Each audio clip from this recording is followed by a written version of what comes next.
In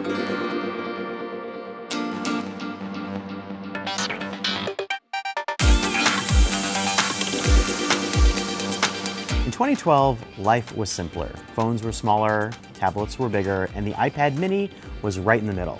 Now, the last time Apple updated the iPad mini was 2015 with the iPad mini 4. The iPad mini is back now in an exactly similarly sized form at a price that the iPad mini 4 was, but now it has a new processor and it supports the Apple Pencil. Do you need it? And where does this fit with all the other tablets and iPads and phones and other things that we already have? Good question.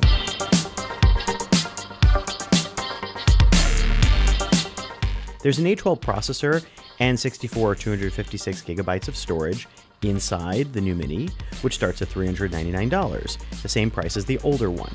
It looks just like other Minis you've known before. There's a pretty big bezel, there's Touch ID, there's a headphone jack. But it adds support for Apple Pencil, meaning you can draw on it just like Apple's other iPads, provided you buy a pencil.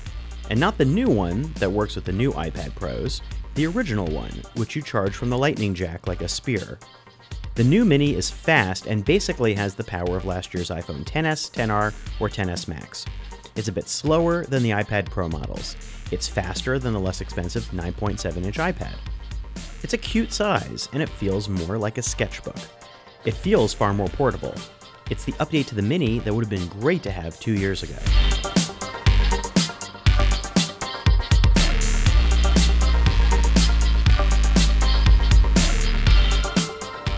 I already travel with a lot of devices. A Nintendo Switch, a Kindle, an iPad Pro, an iPhone. Now, is the iPad mini going to replace a lot of those devices? I mean, it could, but it wouldn't necessarily for me. What it is basically similar to what it was before.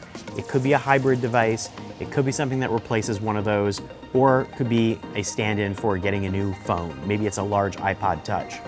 But this design, while it has a headphone jack, has a lot of bezel, and that means it's not really great for movie watching. And if it had a real edge-to-edge display, maybe it would be something I would find a little more appealing for video. It wouldn't be the model that I would pick. In fact, the one I would pick would be the iPad Air, the new model that feels a lot like the 2017 iPad Pro. It supports smart connector keyboards, and for $100 more, feels more like a laptop stand-in. For you, that might be different. Apple's got a lot of different screens to choose from. Maybe a few too many, and that's the challenge right now. The iPad mini feels like one more iteration in a tremendous line of products.